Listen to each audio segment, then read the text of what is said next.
one of the reasons why this whole process kind of failed. And they call that the mountain, all with the waterfall that's happening.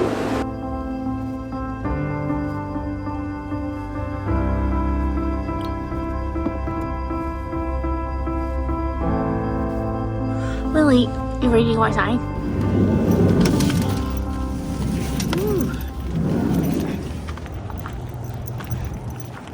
Good morning, everyone. God, I look tired. It was rough the last, well, month, basically. I think I caught up on some sleep though last night. It felt really good to get more sleep and rested, like sleep all the way through the night. But my face still shows that I'm tired. This is what happens when you get older. Your face doesn't bounce back as quickly when you get up. Alright guys, it's time to get on the road again.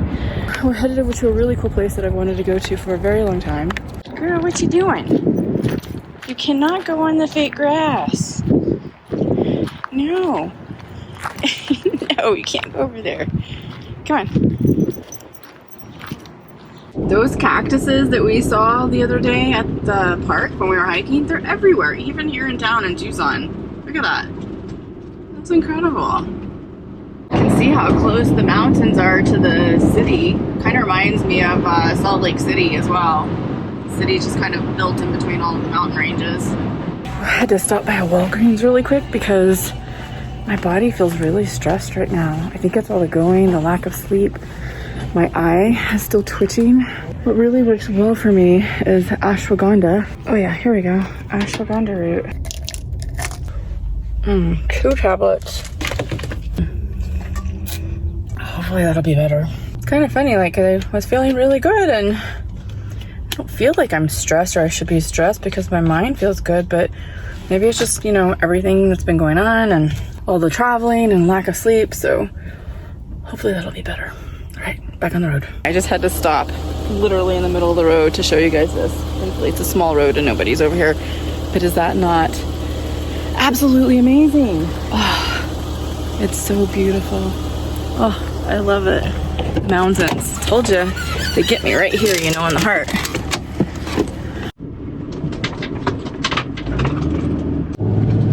My goodness, I cannot wait. I think I see it.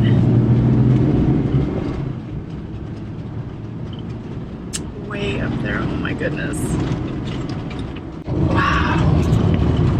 It's like set in the mountains over here. Thankfully, it doesn't look like there's many people here.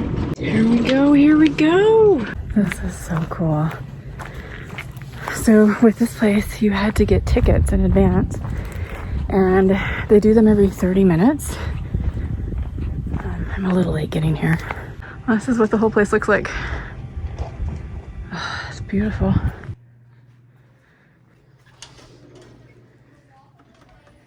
We actually have an app. It's a self-tour. So you have to follow these red dots. Here we go.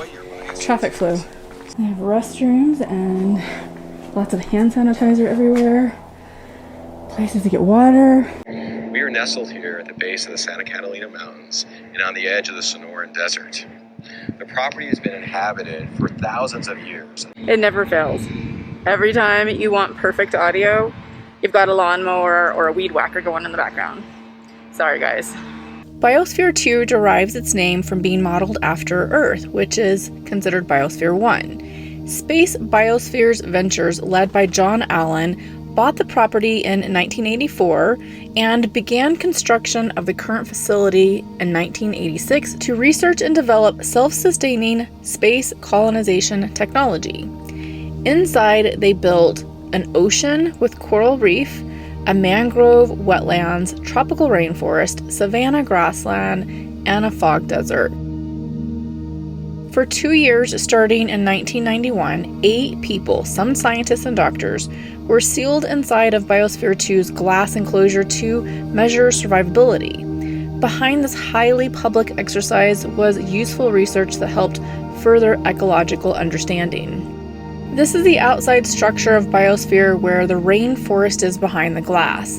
Its original design is after something you'd find in the Amazon basin. You can sort of see some of the plants growing in there that grow as tall as 91 feet, but we'll be able to go inside soon and you can get a better look. This is where the Biosphereans had their apartments, their kitchen, and some of their laboratories. At the very top here is the library. This provided them a 360-degree view of the horizon. So this is the airlock door it says. So we're gonna start. So they call this the orchard. We're actually inside. We have some fig trees over here and lots of other great vegetation that lives inside this dome. So you can see there's the glass dome and the structure. It's a really cool project. This is where they're growing some of their food. So you saw the fig trees. There's a coffee plant, tree. Looks like a tree. Grapefruit. Over here we still have some more coffee. Ooh, guava. Let's see. I don't see too much on there right now. Looks like over here we have key lime. The original scientists who were living here, I'm gonna take this off because nobody's in here right now. They wanted to make sure that they had coffee, and so they're gonna grow coffee beans, right? Makes sense. Except they said in order to plant it, grow it, and harvest it, and roast the beans, it took so much effort and energy that they only had like 1 cup of coffee every 2 weeks. I couldn't live with that. Maybe they should have grown tea leaves. I wonder if that would have been better. So one of the things about this place is that they actually grew all of these vegetables and fruits inside of there, and they had other places where they grew stuff like sweet potatoes and legumes. But you might be wondering, did they have meat? So apparently they had some pigs and chickens and goats, but they were mostly on a vegetarian diet. And as the tour guide was saying, they were very deficient in nutrients. While they were calorically deficient, they were actually nutritionally fine. It just took a lot of energy to plant everything, harvest it, and keep up all of the things that they needed to do to make this biosphere working. So they expended a lot of energy to just survive on an everyday basis. I can't even imagine doing that. That's crazy. I'm so fascinated with the people who did this and why they decided to do it. So I'm gonna look into that a little bit more. Maybe they'll talk about it on the tour. It's a super amazing concept. And one of the reasons why this whole process kind of failed and they lost a lot of like media attention and investors is because they thought that this could be completely sustainable with the rainforest and being able to produce oxygen. So they're in this biome, right, that's encased in glass, and they thought that all this vegetation would produce enough oxygen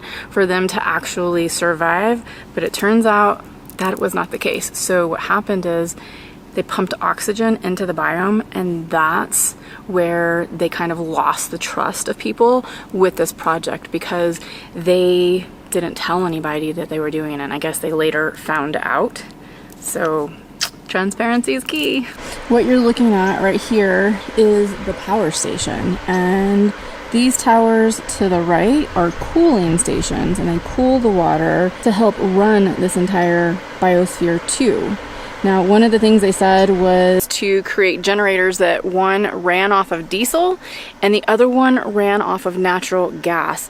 And they did that so that in case they ever had an issue with getting more resources for either of them, they wouldn't have a problem and they could still run Biosphere without any issues. They need to heat it and they need to cool it.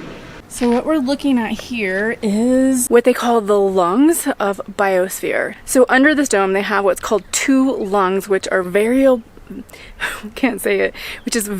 volume air chambers.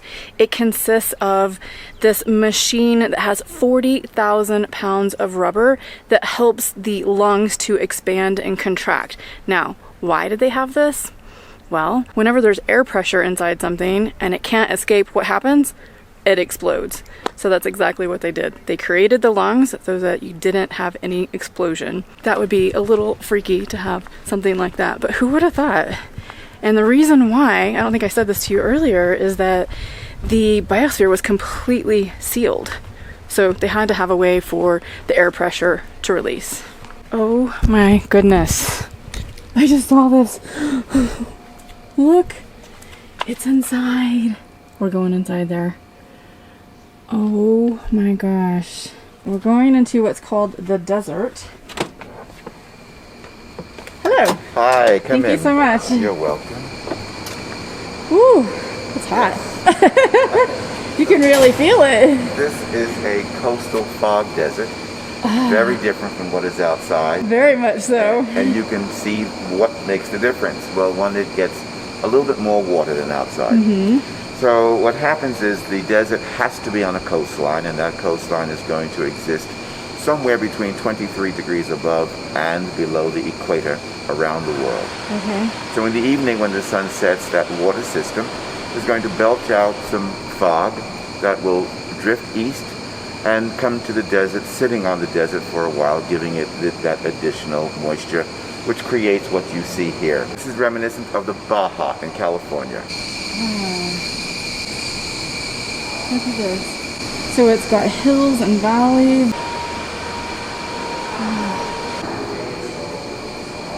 Look at that. It is definitely warm in here. Woo. I'm sweating. There's some more of those cactuses. Oh, it's just beautiful in here.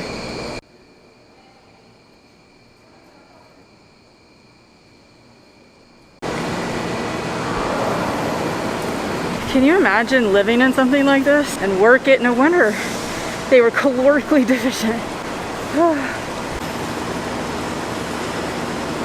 Aquaponics. I have some mangroves. Oh my gosh, it's so thick. I can hear something over there. What's that? A sapodilla. Climbing aloe.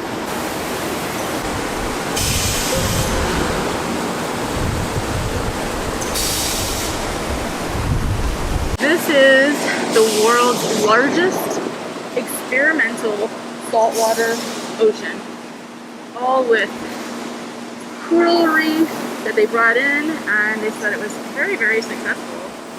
There's also an artificial reef crust down here, and that was supposedly to help the animals that live in there. And by the way, oh my god, I'm sweating like crazy in here. It's hot and humid. These areas all have unique characteristics.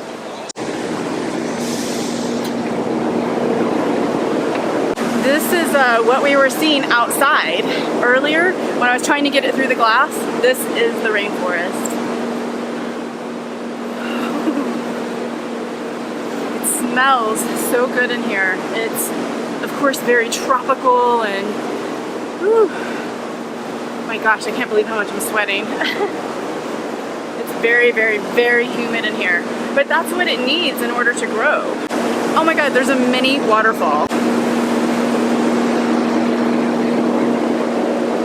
One of the things that it has is an actual stream and a pond, which we can't really see from here. And they call that the mountain, all with the waterfall that's happening.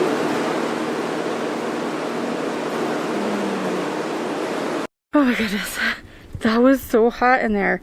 There's little bugs on me. Feels good to be back outside. Look at my arm, it's actually sweating. Look at all that, it's like moisture all over me. I'm not complaining, guys. It's an amazing experience. It's just hot. It's like going into a sauna and doing hot yoga. That was super incredible. Oh my gosh. I had to actually come in here and wipe off. I was still so hot, but I changed my shirt and look, I got one from there. I love Biosphere too. It's so cute. This whole thing has just really opened up so many doors for me. With what I remember Biosphere to be. So I know there was a documentary that I saw when I think I was in high school, or maybe it was like 1990, 1991, something like that. I'm gonna watch that documentary tonight because I'm so excited to kind of rewatch it and see the people living in it. And once I find the link for it, I will put the link down in the description box below so that you guys can go take a look at it too. But it is just a scientific marvel on what we as humans can do and what we're trying to do going forward with living maybe on different planets, you know? So there's a lot of technology going on with that, especially with Mr. Elon Musk. Oh my God. I can't believe I got to do that. That was a bucket list moment for me.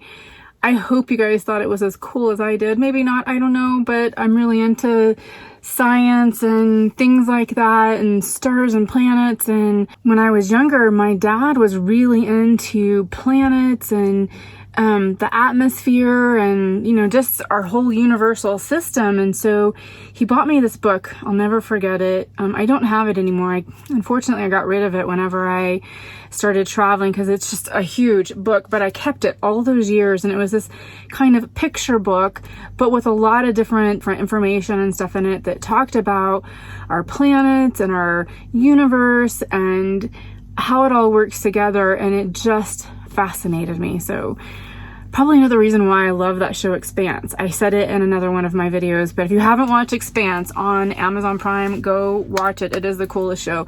It's a bit sci-fi, but not too weird. Like, I don't know, maybe it's a little bit weird, but it's good weird. I couldn't help myself going back to Cease, but this is a different location. So these are verde pork tacos. Pickled jalapenos, black beans again. I only got 2 this time. Well, unfortunately, I did not find the original Biosphere documentary, not yet, but what I did find was something called Spaceship Earth. It's right here on Amazon Prime, and it came out in 2020, and it's a documentary actually about those 2 years. And interestingly, all the things that went wrong. It talks about bizarre stories that happened. And remember how I was telling you how they were calorically deficient? It goes into that. So it's going to be interesting. They did hide a lot of things, unfortunately, when they first did that project, because I'm sure they were under a tremendous amount of pressure to make this work at all costs. And that's what happens. It's a slippery slope. So I'm going to watch this documentary now. And I'll put a link down below in the description box so you can find it if you're interested in watching it. I don't know, I find it fascinating. Lily, you ready to go night-night? What you doing? It's time to go night-night.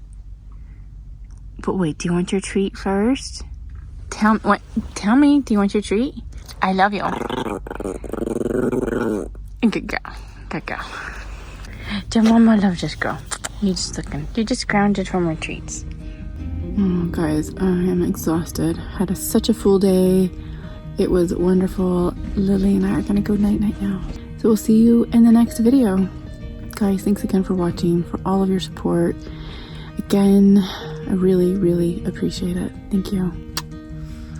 Keep story chasing.